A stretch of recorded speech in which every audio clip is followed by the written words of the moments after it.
Bueno, nuevamente con ustedes. Estaba escuchando el tema de las noticias y digo, ¿cómo utilizamos al pobre Francisco, que Dios lo proteja y lo tenga en la gloria, para sacar algún rédito político? Escucho cómo nuestro ministro de Economía le echa la culpa al pueblo. ¿Tendrá algo que ver con lo que leí antes de la psicopatía? No son culpables de nada, la culpa es nuestra. El dólar sube por culpa nuestra. Nosotros queremos que el dólar suba así, nuestra plata vale menos. Coincidentemente, el dólar sube a partir de que Zanini es el candidato a vicepresidente. Cuando se supo esto, bajó la bolsa, subió el dólar y resulta ser que los argentinos especulan con el dólar porque quieren que suba. Bien, vamos a lo nuestro. En este bloque yo voy a hacer una pequeña lectura y luego un análisis entre lo que dice Kovaldov y lo que dijo Julio Bárbaro. Santiago Kovaldov es un ensayista, poeta, traductor de literatura de lengua portuguesa y autor de relatos para niños. Se graduó en filosofía en la Universidad de Buenos Aires. Es doctor honoris causa por la Universidad de Ciencias Empresariales y Sociales, profesor honorario de la Universidad Autónoma de Madrid. Participó como profesor invitado en la Cátedra Latinoamericana Julio Cortázar de la ciudad de Guadalajara, en México, en el año 2013. Es miembro de número de la Academia Argentina de Letras, miembro correspondiente de la Real Academia Española y vicepresidente de la Academia Nacional de Ciencias Morales y Políticas. Desde el año 2014 integra el capítulo argentino del Club de Roma. Se desempeña profesionalmente como profesor privado de filosofía y conferencista. Es colaborador permanente del diario La Nación de Buenos Aires, Los Andes de Mendoza. Integra el Consejo de Asesores de la revista Criterio. Fue miembro del Tribunal de Ética de la Comunidad Judía de Buenos Aires. Entre sus obras literarias, que no las voy a leer todas: Ensayo, El silencio primordial, 1993, Lo irremediable, en 1996, Sentido y riesgo de la vida cotidiana, en 1998, La nueva ignorancia, en 2001, Ensayo de intimidad, 2002, La extinción de la diáspora judía, en el 2013, El miedo a la política, en el 2010. En poesía, Zonas de indagaciones, en 1978, Canto abierto. Es una persona muy versada, un hombre muy inteligente, muy capaz, con un nivel de pensamiento muy profundo, muy claro en el concepto, con una percepción de la realidad que va mucho más allá del aquí y ahora. Un hombre que lee entre líneas y ve muy bien todo esto. Bien, hay un libro que se llama Libro del Desasosiego y es suya la primera versión completa al castellano, que era de Fernando Pessoa. Es autor de la traducción de ficciones del interludio. Digamos, tiene textos traducidos de Drummond, de Andrade, de Bandeira, Ferreira Guillar. Recibió en 1992 como ensayista el Premio Nacional de Literatura de la República Argentina. En el 2000, el primer premio de la poesía de la Ciudad de Buenos Aires. En muchas oportunidades, becas de la Secretaría de Estado de Cultura de Portugal y de la Fundación Gulbenkian de Lisboa. En el 2005, el gobierno de Portugal le otorgó la Orden de Rei Dom Henrique o Navegante. Tuvo el grado de comendador en reconocimiento por su labor como difusor de la literatura portuguesa. En el año 2007 recibió el premio Santa Clara de Asís en el rubro prensa gráfica. No voy a leer todo porque leer su currículum me llevaría mucho tiempo. Por lo menos creo que uno de los más importantes fue que la Academia Argentina de Periodismo le dio la pluma de honor por la tarea que desarrolla con la prensa escrita. Un hombre realmente, un pensador importante. Bueno, con este hombre hubo un intercambio de pensamiento. La otra persona a la que me quería referir, Julio Donato Bárbaro. Está en muchos programas de televisión, igualmente como Santiago Kovaldov, que brinda su tiempo para ello. Es licenciado en Ciencias Políticas en la Universidad de El Salvador. Es un referente histórico. Esto es lo bueno, por lo que viene posterior en nuestro comentario, que es un referente histórico del peronismo nacional. Es un escritor y un pensador argentino. El último cargo que yo recuerdo en la gestión pública fue entre el 2003 y 2008, como titular del Comité Federal de Radiofusión, el CONFER, durante las presidencias de Néstor Kirchner y Cristina Fernández. Esto lo digo porque su pensamiento, que no es precisamente acorde a la política de nuestro gobierno, teniendo en cuenta que fue parte de este gobierno como titular del Comité Federal de Radiodifusión, que es el CONFER. A su vez fue entre 1989 y 1991 secretario de Cultura de la Nación Argentina. Cuando finalizó su mandato como director del CONFER, continuó su labor de intelectual escribiendo muchos artículos para varios periódicos e incursionando en las tecnologías de información y comunicación, conformando un entorno virtual para sus artículos políticos. Él recorrió un largo camino dentro de las filas del peronismo. Creo que empezó su militancia política en los 60, mientras era taxista y estudiaba ciencias políticas en El Salvador. En 1967 fundó Unión Nacional de Estudiantes. En el 72 fue secretario general del peronismo de Capital. Fue diputado nacional del 73 al 83, entre el 89 y el 91, en la primera presidenta de Carlos Menem, estuvo al frente de la Secretaría de Cultura de la Nación, y durante la gestión de Kirchner ocupó la titularidad del Comité Federal de Reflexión, como dijimos hace un ratito. En dos de ellos terminó enfrentado con los presidentes de turno, con Menem y con Kirchner. Y en el caso del último, gobierno de Juan Domingo Perón, fueron notorios sus cuestionamientos a Montoneros y otras organizaciones armadas. Se destaca que Julio Bárbaro es actualmente titular de la Cátedra Comunicación Social de la Universidad de Ciencias Empresariales y Sociales. Además, fue profesor asociado, Cátedra Amelia Podetti de la Facultad de Ciencias Sociales de la Universidad de Buenos Aires entre el 73 y el 76. Secretario de Cultura de la Nación entre el 89 y el 91. Después fue secretario académico del Instituto Nacional de la Administración Pública. Escribió varios libros, Bronca y Esperanza en el 84, El peronismo de la derrota, Unamuno, Bárbaro, Cafiero y otros en 1986, Pasiones razonadas en el 2003 y Juicio a los 70 en el 2009. Además escribe para su propio sitio web, que es el sitio web oficial de Julio Bárbaro. No estoy hablando de cualquier persona, estoy hablando de gente que tiene una percepción de la política y de la realidad bastante amplia, y los traigo los dos porque digamos que uno se reconoce, refiriéndome a Julio Bárbaro, es declarado peronista, y Santiago Kovaldov es radical, declarado radical. Más allá de las ideologías políticas, ambos coinciden en un pensamiento que, compartido a través de esto, ¿no?, de la charla, de la conversación, me permite ver que Santiago Kovaldov se refirió a los acuerdos políticos que hacen los candidatos. Entonces hizo una referencia respecto y en comparación con Mendoza, donde dijo, ahí en realidad los candidatos se unieron y ganaron por amplia mayoría. Después hizo referencia a que en otras partes los candidatos no supieron manejar esa ecuación de cómo unirse para poder ejercer algo diferente, algo nuevo, y explicó muy claro que no se estaba refiriendo a juntarse para hacer gobierno, sino que desde sus espacios pudiesen conformar un tema que sea nuevo, una forma novedosa, diferente de hacer política, donde cada uno tenga la posibilidad de expresar lo que siente sin sentirse que es enemigo de alguien.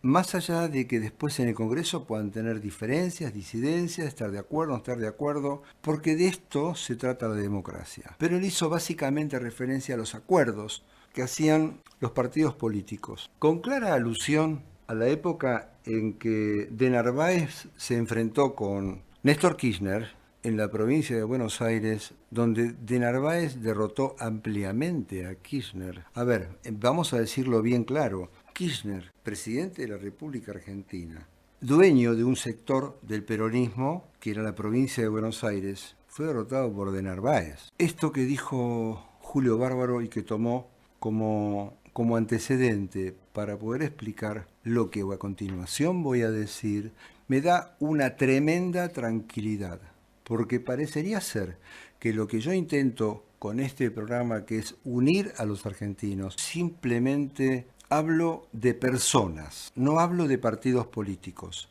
No estoy hablando del kirchnerismo, no estoy hablando del peronismo, no estoy hablando del radicalismo, no estoy hablando del PRO, no estoy hablando del masismo, no, estoy hablando de personas que pueden tener una enfermedad patológica porque lo definen los libros, y esto me preocupa.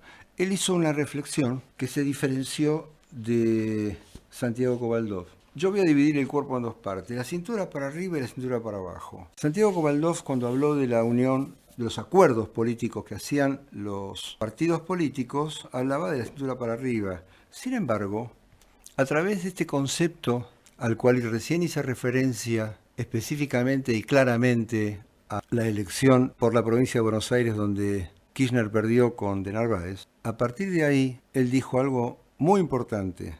Los peronistas puros no van a votar a Scioli. Los peronistas puros no van a votar a Scioli. Lo que me está diciendo entre líneas es que él no va a votar a Scioli. Y pienso que como él, mucha gente no. Digo, no me lo imagino a Scioli, presidente, revisando los tornillitos del helicóptero, de las hélices, o fijándose a ver si tiene combustible. A ver, si algo pasase con Scioli, ¿quién quedaría como presidente? Es un pensamiento en voz alta, yo no estoy diciendo que alguien lo vaya a querer matar, ni mucho menos, pero si algo ocurriese, ¿quién queda como presidente y a qué época vamos a volver? ¿Con qué personas? No con qué partido, con qué personas. A todo esto él dijo, un peronista puro no va a votar a Scioli. Pero dijo algo todavía mucho más importante, que los acuerdos que se realizan ya no son tan importantes cuando se realizan desde los partidos políticos, porque la sociedad hace sus propios acuerdos. Y esto que parece simple es sumamente profundo. La sociedad maduró, hace sus propios acuerdos, independientemente de los partidos políticos. Si esto no fuese así, hubiese ganado Kirchner en aquel entonces contra de Narváez. La sociedad hace sus propios acuerdos. Y esto es muy, pero muy importante de tener en cuenta, porque quiere decir que en las próximas elecciones vamos a depender del grado de madurez de aquellos que van a emitir el voto al momento de tener que pensar. Y de esto, también de esto se trata este programa, de que sepamos a quién elegir, que sepamos evaluar qué tipo de personas tenemos adelante a partir de las conductas que muestran cuando nos hablan, también en función de lo que leí al principio. Por esto fue importante hacer los espacios y dividir esto en 4 bloques. El primero, donde leímos y hablamos específicamente de los psicópatas. El segundo, donde hablamos específicamente de los sociópatas. Hicimos una relación entre uno y otro, porque de eso depende cuál va a ser nuestra política, nuestro pensamiento. Y lo importante es lo que acabo de decir, que las uniones que se realizan tienen mucho que ver con esta nueva conformación que nos da Julio Bárbaro cuando hizo su comentario al aire y me dio esta reflexión donde él se mostró de la cintura para abajo. Digo, de la cintura para arriba, los acuerdos los hacen los integrantes de los distintos partidos políticos, pero basado en lo que pasó en aquel entonces entre el expresidente de la República Argentina, Néstor Kirchner, y un candidato de Narváez, que le ganó la provincia a él, lo que queda demostrado en que hoy la sociedad está mucho más madura y que hace sus propios acuerdos independientemente de los acuerdos de arriba. O sea, lo que dijo Santiago Escobaldó en su comentario fue que en Mendoza el acuerdo, lo que a través del otro comentario que hizo Julio Bárbaro fue muy importante porque los acuerdos se hacen de abajo. Esta madurez me da mucha tranquilidad, porque en la primera vuelta yo creo que todos aquellos que quedan en el aire, o mejor dicho, que quedan sueltos porque quedan desprendidos, en principio va a haber un balotaje. Y después del balotaje, todos aquellos que están ahí en su madurez y más allá de sus partidos políticos, quieren un cambio. Y este cambio no les va a permitir, por convicción propia, seguir con más de lo mismo y votar a esta misma gente. Una reflexión para todos nosotros que somos argentinos. La creencia general fue que Menem nos robó. Se decía que De la Rúa era un inútil que no servía, que Duhalde era mafioso, que con Kirchner volvieron los montoneros y ahora Cristina no sirve para nada.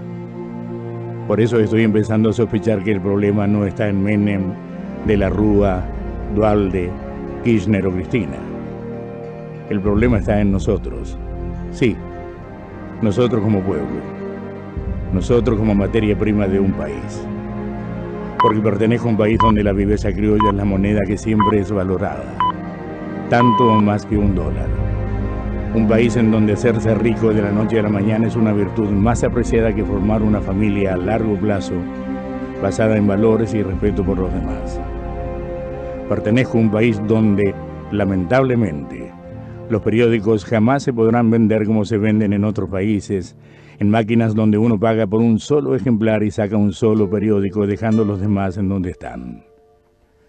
Pertenezco a un país en donde los delincuentes tienen más derecho que las víctimas, donde la justicia deja en libertad a los violadores. Pertenezco a un país donde la gente festeja si consigue robarse la señal de televisión por cable. Un país donde la gente hace todo lo posible para no pagar o pagar menos impuestos. Pertenezco a un país donde la impunidad es un hábito, en donde no hay interés por la ecología, en donde las personas tiran la basura en las calles y luego le reclaman al gobierno por la falta de limpieza pública. Un país donde no existe la cultura por la lectura, donde no hay conciencia ni memoria de la política y no hay interés por la economía, porque solamente interesa la pelea entre Maradona y Riquelme. Pertenezco a un país donde las licencias de conducir, los certificados médicos e incluso hasta la ciudadanía argentina puede comprarse sin hacer ningún tipo de examen. Pertenezco a un país donde puede subir un anciano o una mujer con un niño en brazos y la persona que viene sentada en el asiento especial para estas personas simula estar durmiendo para no dárselo. Y si alguien le reclama, se levanta para golpearla. Un país donde el derecho de paso es para los automóviles y no para el peatón. Un país en donde la gente está llena de faltas, pero que disfruta criticando a sus gobernantes y a los políticos. Mientras más le digo ladrón a Menem, inútil a De la Rúa, mafioso a Duhalde, montonero a Kirchner e inoperante a Cristina. Mejor soy yo como persona, a pesar de que ayer compré discos y ropa trucha. Mejor soy yo como argentino, a pesar de que esta mañana estafé a un cliente o perjudiqué a mis empleados al no pagarle sus horas extras trabajadas. Basta. Por favor, basta. Como materia prima de un país tenemos muchas cosas buenas, pero nos faltan mucho para ser los hombres y mujeres que nuestro país necesita. Porque esos defectos, esa viveza congénita, esa deshonestidad, esa falta de calidad humana es lo que nos tiene real y francamente engañados a los argentinos. Lo siento mucho, porque aunque pase este gobierno, el próximo deberá seguir trabajando con la misma materia prima defectuosa. Tenemos que erradicar primero los vicios que tenemos como pueblo y después empezar a cambiar nosotros mismos como argentinos. Por eso es que nadie servirá. Ni sirvió Menem, ni sirvió De la Rúa, ni sirvió Duhalde, ni Kirchner, y tampoco va a servir Cristina. ¿Qué necesitamos? ¿Que vuelva la dictadura militar para que nos haga cumplir la ley con la fuerza por medio del terror y del miedo? Aquí hace falta otra cosa. Algo más inteligente que cacerolazos, paros o piqueteros que corten nuestras calles o rutas. Necesitamos que todo esto cambie. O seguiremos igualmente condenados, igualmente estancados. Y no importa para dónde te vayas. Así viajes a Europa, a Estados Unidos o a China, siempre llevarás a Argentina adentro tuyo. Si no modificas tu forma de pensar, estés donde estés, seguiremos perdidos. Porque es muy sabroso ser argentino y vivir como vivimos, pero cuando esa argentinidad autóctona empieza a hacerle daño a nuestra posibilidad de desarrollo como nación, ahí la cosa cambia. Después de este mensaje, francamente pienso buscar al responsable, no para castigarlo, sino para exigirle. Sí, exigirle que mejore su comportamiento. He decidido buscar al responsable de que Argentina esté mal. Estoy seguro que lo voy a encontrar esta noche cuando me vea en el espejo. Ahí estará. No necesito buscarlo en otro lado. Le voy a exigir, le voy a suplicar si es necesario que me ayude a ser una Argentina mejor. Gracias.